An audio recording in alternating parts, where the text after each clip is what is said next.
لله رب العالمين والصلاة والسلام على أشرف الأنبياء والمرسلين وعلى آله وصحبه أجمعين. سبحانك لا علم لنا إلا ما علمتنا إنك أنت العليم الحكيم. ولا حول ولا قوة إلا بالله العلي العظيم. أما بعد. Yang dihormati jawatan kuasa Masjid Muhajirin, ayah-ayah, ibu-ibu, muslimin, muslimat yang dimuliakan Allah dengan Islam.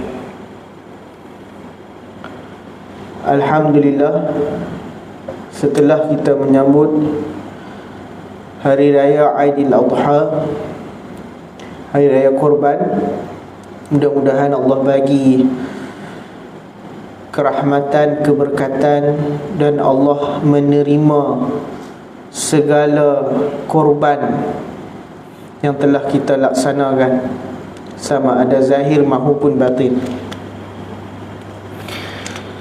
Jadi insya-Allah pada minggu yang lalu 11 bulan 5 dan hari ini 2 Jun, kita sambung kembali mentadabbur surah Al-Fatihah. Pada minggu yang lalu kita sempat berhenti pada ayat yang pertama, Bismillahirrahmanirrahim. Antara isi pentingnya adalah Nabi sebut kullu amrin dzibalin la yubda'u bi bismillah fa huwa aqta'. Barang siapa yang tidak memulakan sesuatu perkara dengan bismillah, maka ia aqta', dia terputus. Jadi apa maksud terputus di sini? Maka kata Imam Nawawi rahimahullah, tidak mendapat berkat. Tidak mendapat berkat maksudnya tidak bertambah kebaikan. Kalau 24 jam sempat 5 waktu saja solat, tapi orang yang berkat 24 jam dia boleh solat sehingga 300 rakaat, 500 rakaat. Dan ini benda ni memang dilakukan oleh para ulama yang hebat-hebat pada zaman dahulu. Sebab itu 24 jam kita dan 24 jam orang beriman yang berkat dia tak sama. Jadi hari ini kita sambung pada ayat yang kedua, Alhamdulillahirabbil alamin, muka surat 8.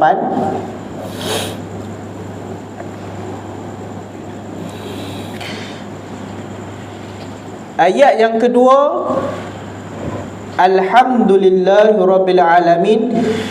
Alhamdu, segala puji, lillahi, bagi Allah, Rabbi, Tuhan, alamin, sekalian alam.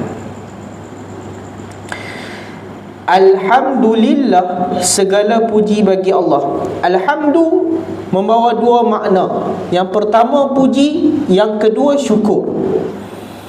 Ibnu Abbas berkata, Alhamdulillah bermaksud segenap rasa syukur kepada Allah yang telah menciptakan makhluknya, maka makhluk memujinya. Jadi Allah Ta'ala Khaliq, pencipta. Kita adalah makhluk yang dicipta. Khaliq sifatnya mesti tunggal, mesti esa. Makhluk sifatnya banyak, makhlukat. Sebab itulah dalam Quran Allah sebut laukana fihima alihatun illallahu la fasadata. Kalaulah pada keduanya, laukana fihima alihatun illallahu la fasadata, kalaulah pada keduanya adanya Tuhan selain Allah, la fasadata, maka hancur. Kalau atas dunia ni Tuhan lebih daripada satu, hancur. Al-Lata turun hujan, Al-Uzza turun panas, panas dah hujan serentak, rosak bumi. Begitu jugalah diri kita, apabila kita buat sesuatu kita bertuhankan yang banyak. Semayang kerana takut ayah, semayang kerana takut malu. Kalau tak semayang malu kat kawan. Dia bercampur dengan Allah pun ada, dengan makhluk pun ada. Jadi amalan tu rosak, Allah tak terima. Jadi alhamdu ada dua makna, syukur dan puji. Kita tengok dulu makna puji. Puji ni tuan-tuan, Nabi ajar kita dalam satu hadis, kalau dah seseorang tu dia memberi pujian, Nabi kata ambil tanah sumbat dalam mulut dia. Apa maksud Nabi? Nabi sebut kalau ada orang puji, kalau ada orang puji kita, ambil tanah sumbatlah masuk dalam mulut dia. Hadis ni Nabi nak ajar kita elakkan memberi pujian yang merosakkan hati, kan? Contohnya, member berjaya melafazkan nikah dengan sekali lafaz. Jadi kita pun puji kawan kita, hebatnya, yakinnya nikah, jantan. Jadi pujian-pujian yang berbentuk begini dalam keadaan yang begini adalah pujian yang merosakkan hati. Akhirnya kawan kita tu rasa bangga, rasa bongkok, rasa hebat. Jadi pujian yang macam ni dilarang dalam Islam. Jadi pujian yang macam mana yang dibenarkan dalam Islam? Antara yang telah kita belajar sebelum ini, bagaimana Sayyidatina Khadijah cuba untuk menenangkan baginda Nabi Muhammad SAW setelah Nabi turun daripada Gua Hira. Nabi takut, baru lepas kena peluk dengan malaikat Jibril ni. Jadi cara nak menenangkan seseorang adalah dengan memujinya. Begitu juga Allah Ta'ala memuji baginda Nabi Muhammad setelah baginda Nabi qum fa'anzir. Nabi buat dakwah, Nabi kena hentam, teruk kena. Dalam turun surah Al-Qalam, Nun wal qalami wama yasturun. Dalam ayat ni ada ayat innaka la'ala khuluqin azim. Sesungguhnya kamu Muhammad, akhlak kamu adalah akhlak yang azim, akhlak yang agung. Jadi nak menenangkan Nabi Muhammad, Allah puji Nabi. Jadi ini pujian yang dibenarkan dalam Islam. Pujian yang Islam mencela adalah pujian yang merosakkan hati, pujian yang menyebabkan kawan kita bertambah sombong.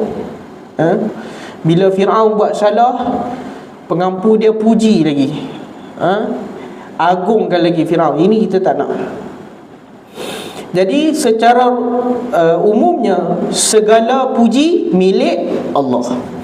Sebab itulah Nabi mengajar kita, apabila seseorang puji kita, hebatnya main bola, sedapnya suara jadi imam, sedapnya suara azan. Nabi ajar kita, lepas ada orang puji kita, kita kata apa? Zalika min fadli rabbi. Itu, kelebihan itu datang daripada Allah Ta'ala. Aashkur liyabluwani aashkur am akfur. Untuk uji aku, sama ada aku syukur atau aku kufur.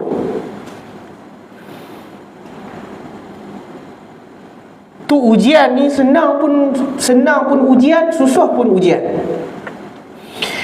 Jadi bila orang puji kita, kita kembalikan segala pujian itu kepada Khaliq, pemilik pujian. Kerana segala puji bagi Allah Ta'ala. Kita tak layak nak terima pujian tu. Orang puji kita handsome, bukan kita yang buat handsome tu, Allah yang buat. Orang puji suara sedap, bukan kita yang pemilik suara sedap tu, Allah yang pemilik. Hakikatnya begitu. Jadi hati-hati dengan pujian. Tanda kita gagal berdepan dengan pujian, bila orang puji kita sengih. Kamu kita pengen apa? Senyum kerang busuk, sampai telinga. Hati-hati tu. Boleh nak tersenyum, tapi hati-hati, jaga dengan hati. Sebab tu tuan-tuan, kalau nak upgrade diri, banyak berkawan dengan musuh. Dari situ kita akan dapat banyak perbaiki diri. Berbanding kita menjadi Firaun, dia bela pengampu. Sebab tu Firaun lah sekali gagal. Apa yang dibuat salah pun, pengampu dia akan puji dia. Pengampu akan tepuk tangan, betul tuan, betul tuan. Last sekali tenggelam dalam laut. Yang kedua, maksud alhamdu adalah syukur. Alhamdulillah, syukur padamu ya Allah. Nabi sebut ajaban lil mu'min in amruhu kullahu lahu khair. Aku cukup takjub dengan orang beriman, segala benda yang berlaku padanya semuanya baik. Padahal anak baru masuk hospital, mak mentua dialisis, 3 hari sekali nak kena pergi hospital, nak kena bawa. Pergi kat sekolah pula kena bully lagi, kan? Tapi kita tengok dia senyum saja, tenang. Mulut ni bila setiap kali apa cakap mesti alhamdulillah dulu. Alhamdulillah dapat makan, alhamdulillah ada duit boleh isi minyak, alhamdulillah anak daripada stage 4 turun stage 3, alhamdulillah, alhamdulillah, alhamdulillah. Jadi inilah orang beriman, yang menyebabkan Nabi Muhammad cukup takjub. Akhlak Nabi juga, apa-apa yang jadi syukur. Sebab itulah tips yang Nabi bagi, macam mana kita nak hadirkan rasa syukur. Caranya adalah melihat orang yang lebih teruk, lebih berat ujiannya berbanding kita. Masalah tidak sabar, masalah baran, masalah cepat marah, masalah gelojoh, isti'jal, adalah disebabkan selalu melihat orang yang lebih banyak mendapat nikmat. Hasad. Dia tak boleh tengok kawan dapat nikmat. Kawan baru beli kereta baru, Land Cruiser V8. Dia tak boleh tengok, dia hasad, terus hilang, tak ada tu rasa syukur. Jadi dalam Quran Allah sebut, la in syakartum la azidannakum wa la in kafartum inna azabi lasyadid. Bila kamu syukur, la azidannakum, aku tambah. Bila kamu kufur, azab Allah pedih. Jadi gandingan puji dan syukur di dalam kalimah alhamdu, jika digandingkan, akan melahirkan insan yang sangat tenang, insan yang sangat-sangat hebat. Datanglah badai, ombak, ujian yang macam mana pun, dia steady. Sebab puji dan syukur tu 100% total solid, dia kembali pada Allah.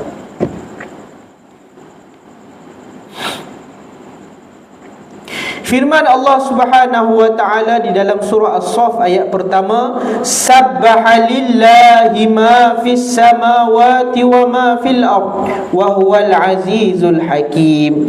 Segala yang ada di langit dan yang ada di bumi tetap mengucap tasbih kepada Allah, dan dialah yang maha kuasa lagi maha bijaksana. Ini tuan-tuan yang dirahmati Allah, makhluk bukan sahaja manusia, adanya jin, adanya pohon, adanya gunung, adanya langit, adanya binatang, semuanya langit dan bumi bertasbih kepada Allah Subhanahu wa ta'ala. Sebab tu tuan-tuan, ulama terdahulu mereka ni tanam pokok, dan mereka besarkan, jaga pokok tu sampai besar. Kerana apa? Pokok ni lah yang bertasbih memuji Allah. Tapi kalau beli nombor banyak-banyak, nombor tak bertasbih tuan. Minggu yang lalu ada makan malam para guru. Jadi ada cabutan bertuah. Dia ada ada cikgu-cikgu yang Islam pun dia beli juga nombor. Beli nombor banyak-banyak. Jadi beli nombor tak bertasbih, dosa. Itu dikira judi. Rabbil alamin, Khalik, pencipta alam, Tuhan semesta alam. Allah adalah Tuhan yang telah menciptakan segenap makhluk, sama ada di langit atau di bumi. Ni kita dah bahas tadi. Dia adalah Khalik, iaitu pencipta, manakala selainnya adalah makhluk, iaitu ciptaan. Allah bersifat qidam. Ni sifat 20 tuan-tuan. Ada 20 sifat wajib Allah. Salah satunya qidam. Apa maksud qidam? Sedia ada, yakni tiada permulaan. Baik, fokus sikit tuan-tuan pada bab ni, sebab dia melibatkan mantik, falsafah, gaya fikir akal. Qidam maksud dia sedia ada. Apa maksud sedia ada? Tidak ada permulaan. Allah Khalik tak ada permulaan. Makhluk ya ada permulaan.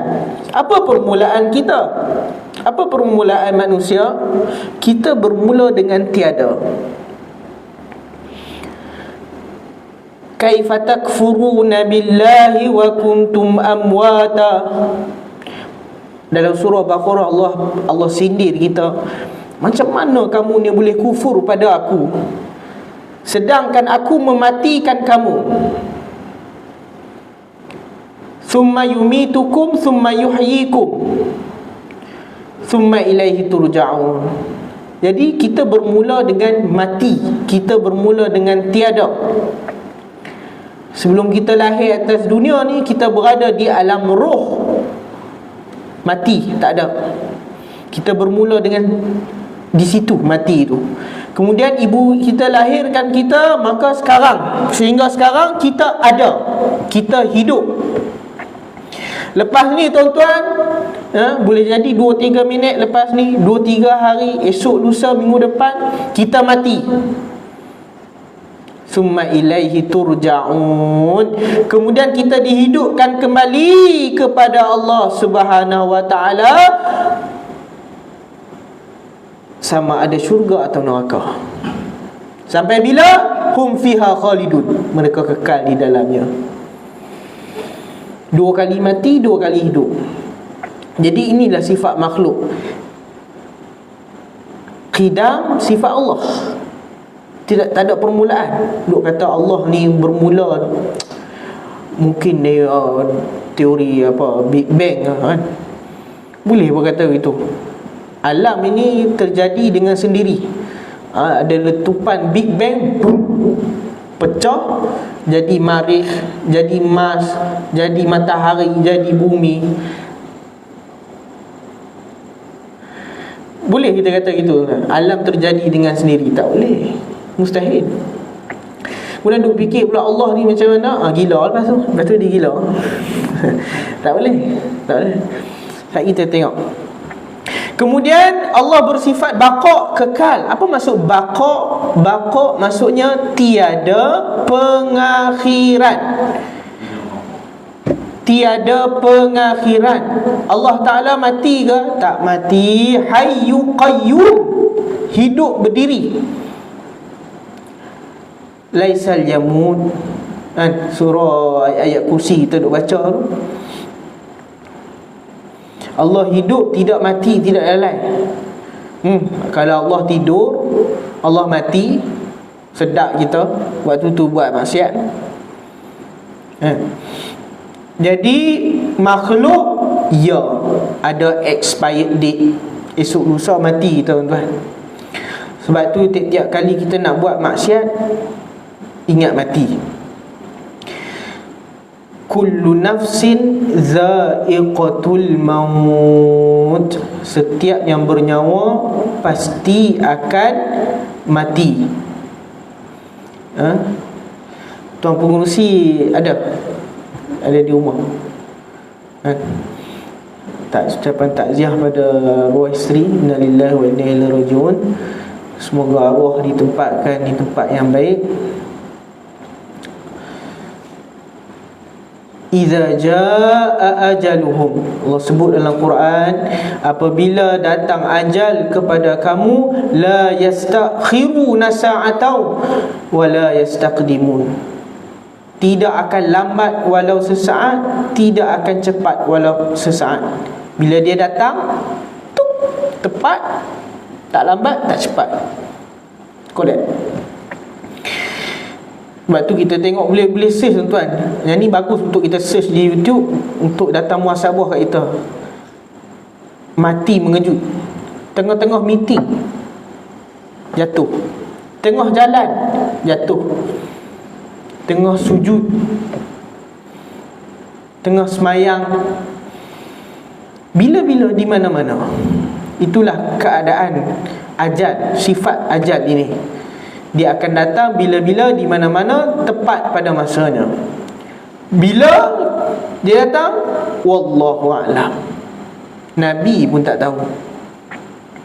Nabi pun tak tahu, apatah lagi kita. Sebab itulah Nabi sebut Akyas, orang yang paling cerdik adalah orang yang sentiasa ingat mati dan membuat persediaan menghadapinya. Itulah orang paling cerdik. Ini bisnes 3-4 juta untung bulan-bulan, SPM straight A+, tapi tak semayang. Tu kira bodoh tu. Tak boleh kata cerdik macam tu. Buat apa? Buat apa kita semelang atas dunia gagal akhirat, sedangkan akhirat tempat kembali. Wal akhiratu khairun wa abqa, dan akhirat ini lebih baik kerana dia abqa, dia kekal. Akhirat ini kekal. Maka buat persediaan menghadapi realiti. Sedangkan dunia Allah kata la'ibun wa lahwun, permainan dan senda gurau. Itu main tandingan futsal, berbukut-bukut. Gaduh-gaduh, macam hadiah 3 juta. Main buat sihat badan lah, cukup lah. Dia yang menghidupkan dan mematikan makhluknya. Firman Allah Subhanahu wa ta'ala, Badi'us samawati wal ard, Allah yang menciptakan langit dan bumi. Wa idza qada amran fa innama yaqulu lahu kun fayakun, dan apabila ia berkehendak sesuatu, maka ia hanya berfirman kepadanya, fayakun, jadilah engkau, lalu menjadilah ia. Jadi Allah Rabbul Alamin, apa saja yang Allah nak buat, innallaha ala kulli syai'in qadir, Allah berkuasa atas setiap sesuatu. Jadi kita bila kita nak buat dosa, kena fikir dulu, Allah Rabbul Alamin. Takkan kita nak mati dalam keadaan buat maksiat. Seronok-seronok pergi konsert, mati, na'udzubillah, celakalah jikalau kita mati dalam su'ul khatimah, pengakhiran yang buruk, na'udzubillah. Jadi di sinilah tauhid rububiyah, tauhid yang mengiktiraf Allah Tuhan pentadbir sekalian alam. Allah lah raja bagi sekalian raja-raja. Tak kiralah kamu Raja Johor, Raja Pahang, Raja Kedah, Raja Perlis. Mari di akhirat, hari perhitungan, inna akramakum indallahi atqakum, yang paling mulia di sisi Allah adalah mereka yang paling bertakwa. Kita masuk pada ayat yang ketiga, Ar-Rahmanir Rahim, yang maha pemurah lagi maha mengasihani. Sebelum ini kita telah membahaskan Ar-Rahman Ar-Rahim. Kita ambil sikit saja Ar-Rahman untuk semua. Kita dah bahas sebelum ni, Nabi sebut, kalaulah dunia ni bernilai di sisi Allah, ma saqa kafiran syurbatan minal ma', nescaya Allah takkan bagi orang kafir minum air walaupun seteguk. Tapi disebabkan dunia ni, kalau setakat 3-4 juta, 10 bilion, setakat Bugatti, Porsche, tak ada nilai kat sisi Allah. Sebab tu Allah bagi saja kat orang kafir ni.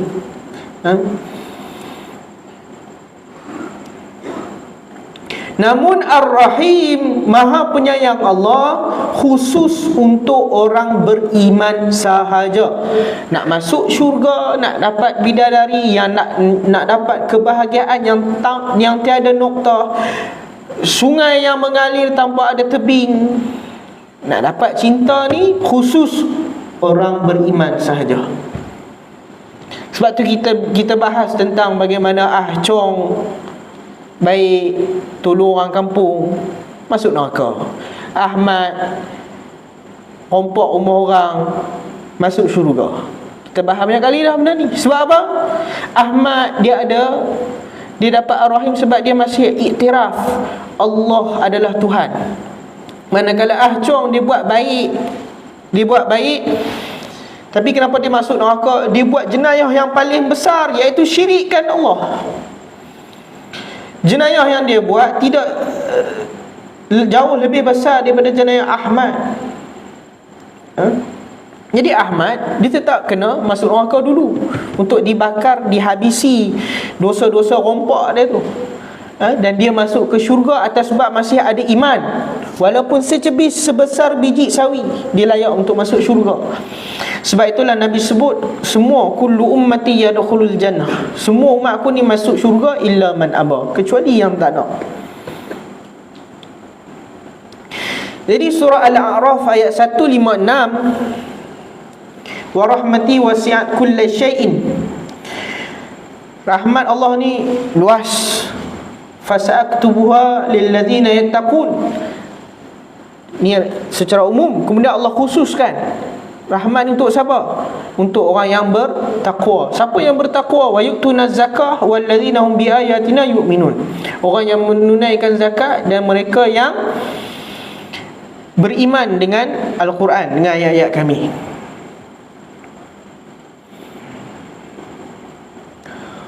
Imam At-Tabari berkata bahawa sebahagian ahli tafsir menyatakan lafaz rahmat dalam ayat ini adalah umum, tetapi maksudnya khusus. Cuma kami tambah sikit berkenaan, kita dah bahas juga dalam bab ini juga, hukum mengucapkan Merry Christmas. Khilaf ulama, ada kata boleh, ada kata tak boleh. Almarhum Dr. Yusuf Radawi mengatakan boleh, dengan syarat yang ketat, dengan syarat untuk membina hubungan yang baik sesama bukan Islam. Tapi ingat, Merry Christmas dia menyambut kelahiran Yesus, itu bercanggah dengan syarak, maka haram untuk kita sambut. Berbanding dengan gawai perayaan dia tuai padi, tak bersangkut dengan agama, maka boleh kita sambut, tapi bukan suruh minum. Itu bukan suruh minum kan, cuma dia tak bersangkut dengan agama, jadi tak ada masalah. Gayu guru gerai nyamai, gayu guru gerai nyamai. Kemudian kita mari ke peringkat pentadbiran. Al-Imam Mawardi dalam kitab Al-Ahkam Sultaniyah menyebut boleh orang kafir menjadi menteri, dengan syarat di kementerian dipanggil Wizaratul Tanfiz, kementerian pelaksanaan, Kementerian Pertanian, Penternakan, Pelancongan, boleh, tak ada masalah mereka nak jawab jawatan ini. Namun mereka diharamkan, orang kafir tak boleh menjawab jawatan yang penting, yang menggubal dasar undang-undang perlembagaan negara. Senator-senator yang tu tak boleh. Dia akan jadi mengarut. Macam tahun lepas, perbincangan mesyuarat Majlis Agama Negeri Sembilan, tapi ada seorang kafir dalam tu.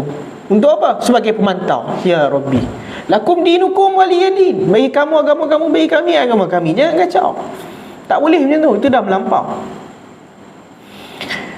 Sebab itulah zaman Sayyidina Umar Al-Khattab, beliau dah pesan tidak boleh ada orang kafir dalam Mekah dan Madinah. Dan masa zaman Nabi pun, Nabi dah halau. Sebab apa? Orang kafir telah mencabuli perjanjian. Kita dah buat perjanjian piagam Madinah, sama-sama jaga, tapi berlaku pengkhianatan.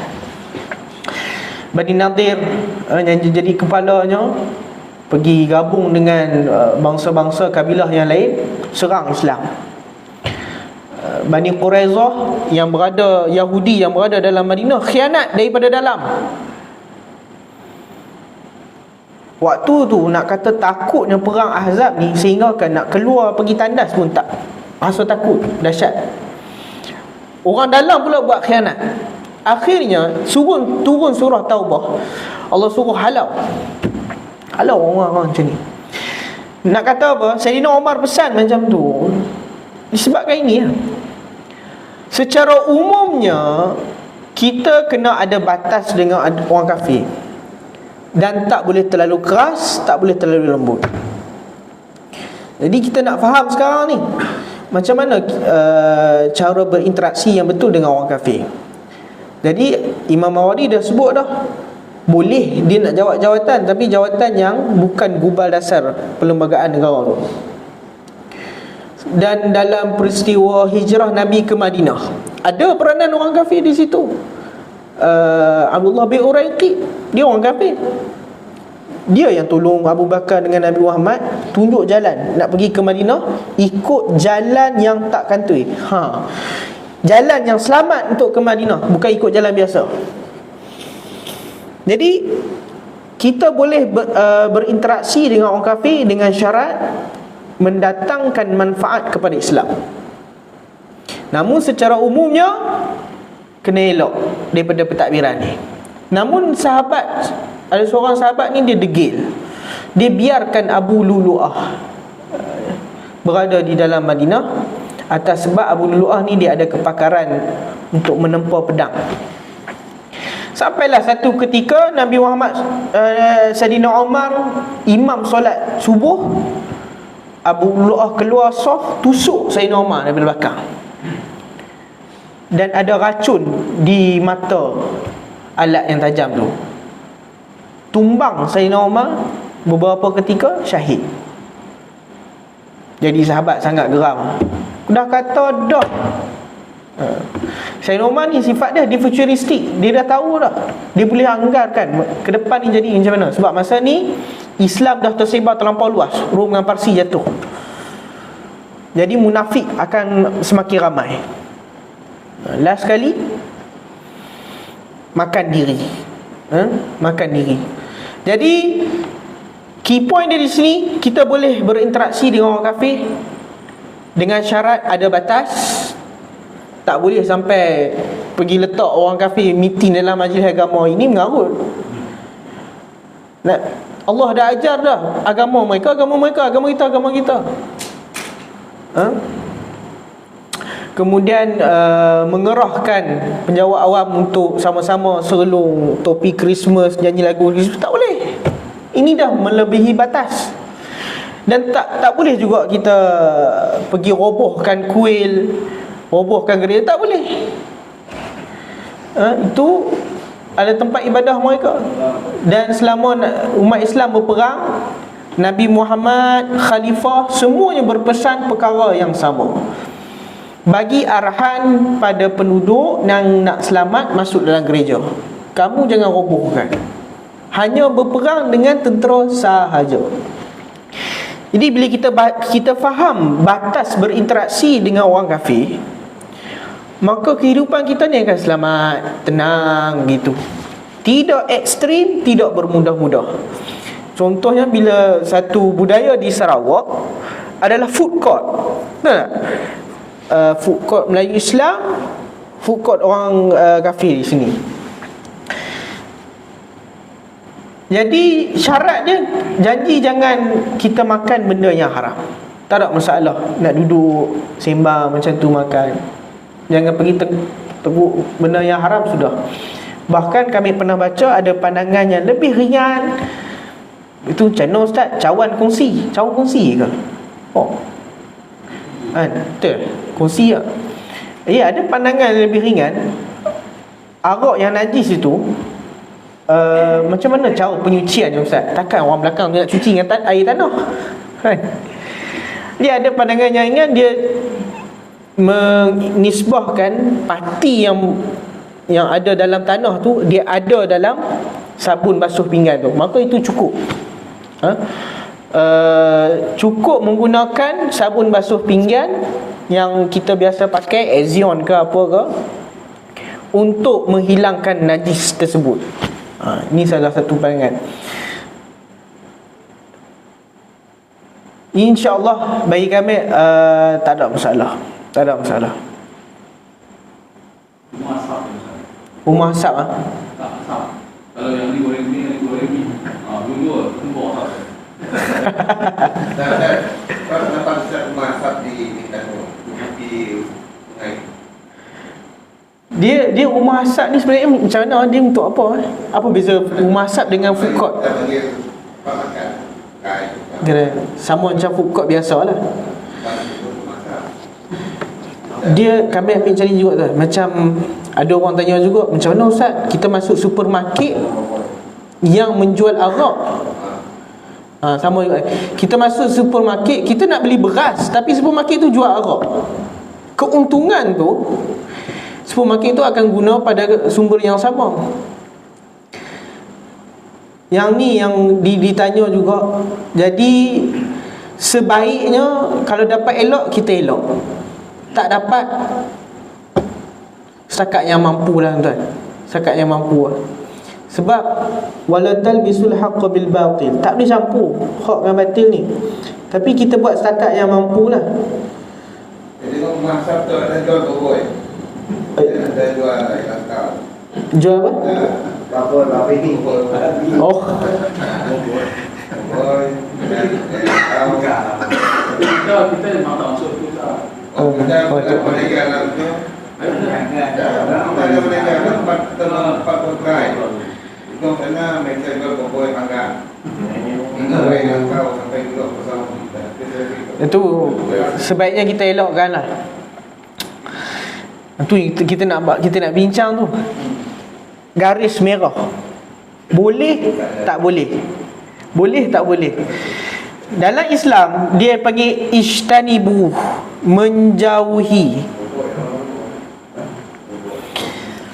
Jadi pandangan kami beginilah. Yang paling, dia ada kaedah dia, kita ambil yang paling selamat, yang tak bercampur terus. Itu yang paling selamat. Dalam masa yang sama, kita tidak menyatakan benda tu haram, keras sangat. Kita ambil pendekatan, kita dengan keluarga kita tak pergilah ke tempat-tempat yang begitu. Satu lagi yang depan konsep popular. Oh kan? Jantung kau. Popular yang depan konsep. Yang putih. Kita pun ada dalam tu mereka. Kalau tidak naik, mereka pun ada di dalam. Jual daging, jual babi dan makanan Islam. Mas kitchen tak dalam situ. Mas kitchen. Depan konsep.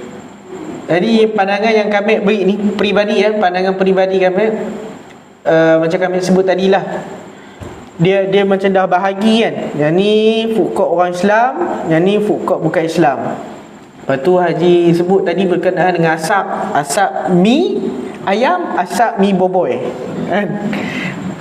Jadi dalam yang Allah haramkan itu adalah boboy, bukan asap. Asap saya dah masalah lah.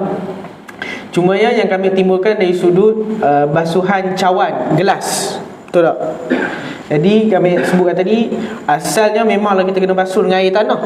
Tapi ada pandangan yang lebih ringan, membenarkan cukup sekadar basuhan menggunakan sabun pinggan yang kita biasa pakai, disebabkan elemen yang ada dalam sabun basuhan tu dia ada pada tanah. Cumanya yang paling selamat tapau. Cukuplah kita tapau. Tak pun kalau nak makan juga minum air kotak. Sebab kalau kita nak haramkan peniaga, daripada peniaga di situ, kesian tu. Tak ada hasil. Sebab kalau kita tengok ekonomi di Sarawak pun, di situlah permintaan yang tinggi kan.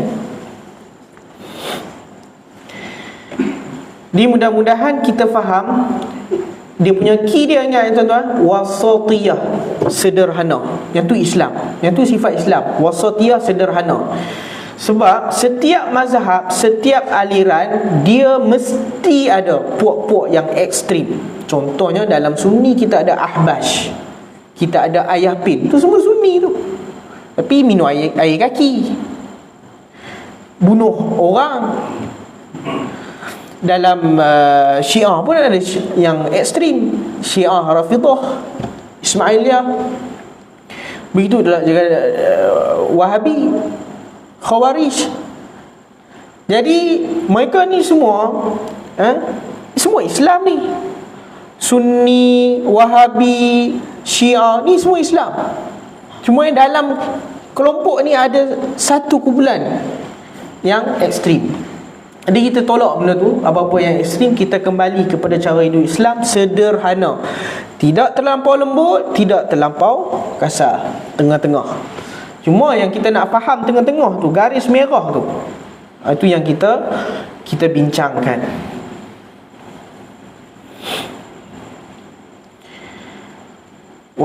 Apapun dalam hadis Nabi sebut al-halalu bayyin wal haramu bayyin wa bainahuma mutasyabihat.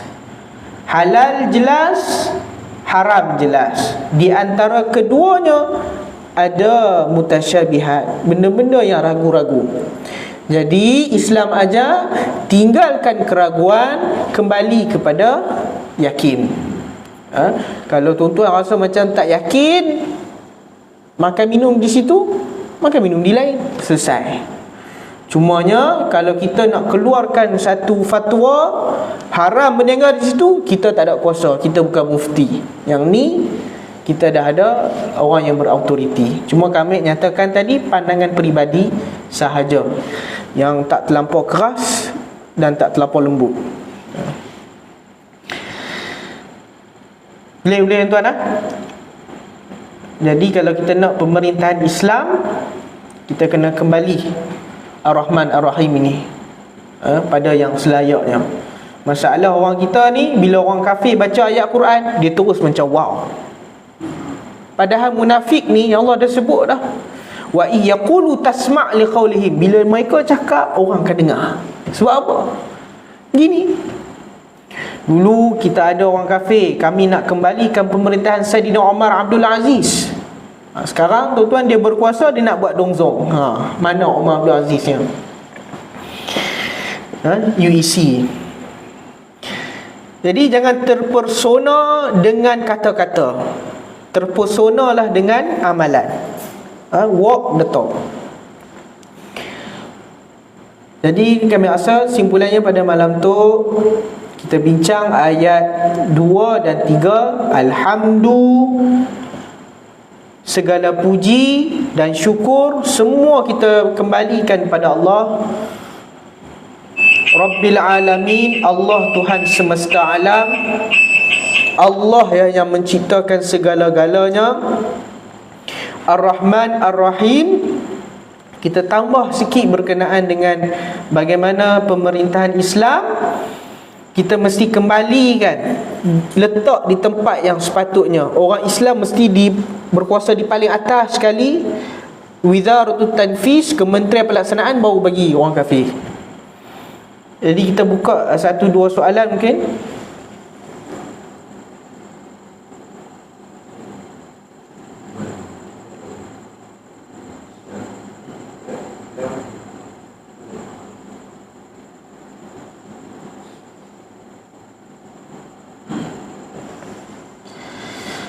Ada soalan dia cakap tak boleh ambil duit orang kafir, dikhawatiri sumber jadi haram kan?